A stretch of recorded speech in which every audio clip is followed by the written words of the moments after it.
You know, if I couldn't be everything he ever wanted, I'm grateful he found someone like you. Keep your goddamn gratitude to yourself. I didn't go through any of this for you. Your thanks are out of line. And he did not find someone like me. It was me. And I'll ask you to remember one thing more. He died in my arms, not yours.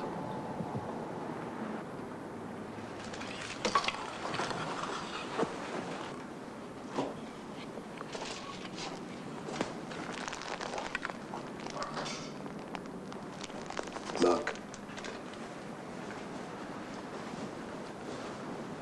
I know that you are trying to say something supportive.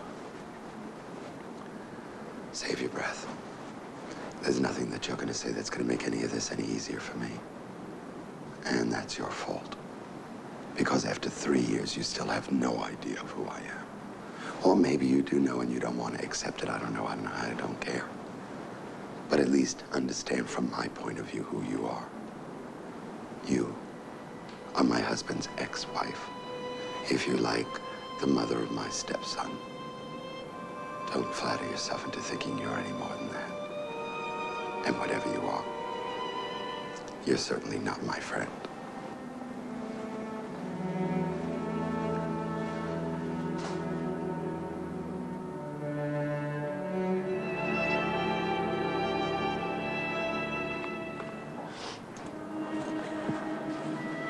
I'll just leave these papers here and then I'll be out of your way. Don't you mean I'll be out of your way? After all, I'm not just signing papers, I'm signing away my home. Just sign them where indicated and send them back to my lawyer. Don't forget my painting. What do you want from me, Arthur? I want you out of my apartment. I want you out of my life, and I want you to leave Colin alone. The man is dead. I don't know how much more alone I can leave him. Lots more, Marion. For the life of me, I don't know what I've done or what you think I've done to make you treat me like this. But you're not going to get away with it. You are not going to take your anger out on me. I will not stand here and be insulted and badgered by you. I know you've been hurt. I know you're hurting. But you're not the only one who's lost someone here. Yes, I am. You didn't just lose him, I did. You lost him 5 years ago when he divorced you. This is not your moment of grief. It's mine. These condolences do not belong to you. They're mine. His things are not yours to give away. They are mine. Bought and paid for. I suffered for them. I bled for them. I am the one who cooked his meals. I am the one who spoon-fed them. I pushed his wheelchair. I changed his diapers and wiped his backside. I kept him alive for 2 years longer than any doctor thought possible. And when it was time, I was the one who prepared him for death. I have paid in full for my place in his life, and I will not share it with you.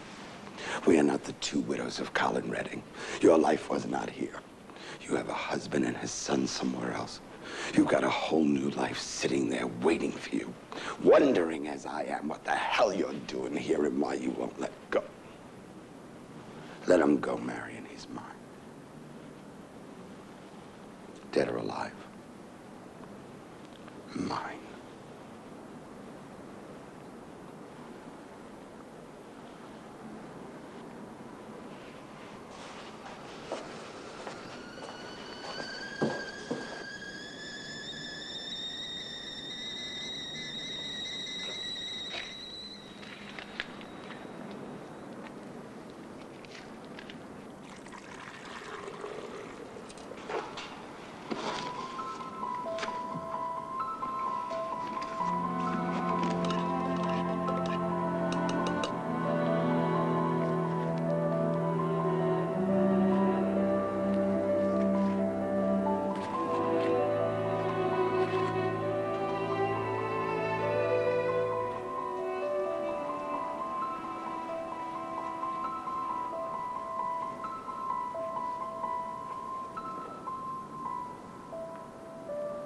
One marshmallow or two.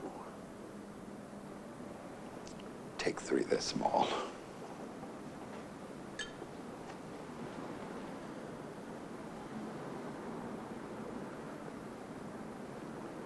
Now,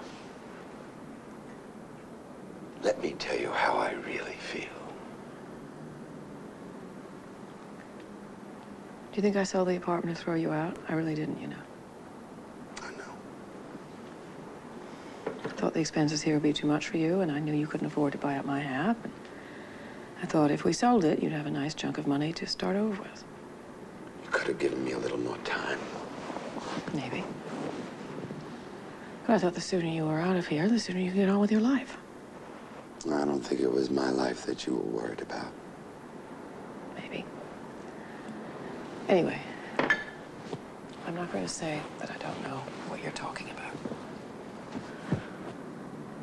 When I read Colin's obituary in the newspaper, and I saw my name and Jimmy's and no mention of you, it was the secretary who wrote that up and sent it in, not me. But I should have done something about it, and I didn't. I know. Wouldn't have made any difference. I wrote my own obituary for him, and I sent it into the smaller papers. They edited me out. I'm sorry. But to say it was all my fault for not letting go... I remember at the funeral, standing there being surrounded by Colin's family and business associates while you were standing with your friends, and I knew it was wrong. I knew I should have done something, but it felt good to have them around me, and you looked as if you were holding up. Wrong. But Arthur, I didn't tell them what to do or who to stand with. You didn't tell them not to. Arthur, most of the people we're talking about didn't even know that Colin was gay right up to his death. And those that did know only found out when he was sick and work leaked out that he had AIDS. Now, I don't think I have to tell you how stupid and ill-informed most people are on the subject of homosexuality. And AIDS, the kind of insane behavior that word inspires. Those people at the funeral, how many times have you seen them over the years? How many of them ever came here? How many of them ever came to the hospital? Now, why should they behave any differently after his death? All right. That explains their behavior, but what about mine? Well, maybe there are no explanations, only excuses. Excuse number one is, you're right. I never really did let go of him.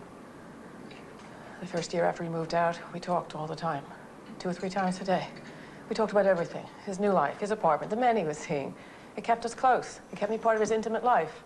And as long as we kept talking, I could hold on to the hope that maybe someday he would get over all this and come home.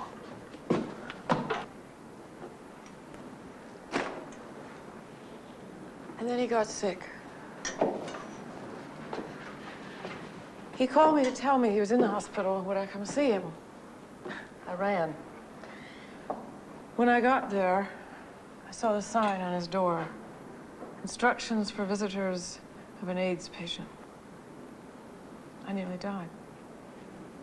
He didn't tell you? No. Believe me, a sign is no way to find out these things. I was so angry. He was so sick. I thought he'd die right then.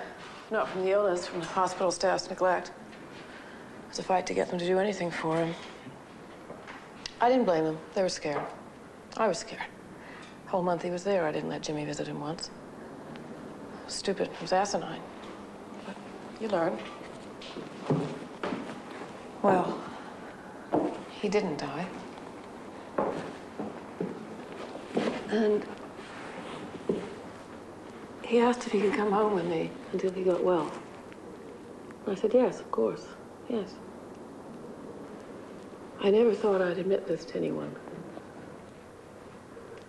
But if he'd asked to come home for a few weeks, I would have said no. But he asked to come home until he was well. And to me, that meant forever. He was coming home with me forever. Not that I wanted him to die, but I assumed. And we'd be together for whatever time he had. Can you understand?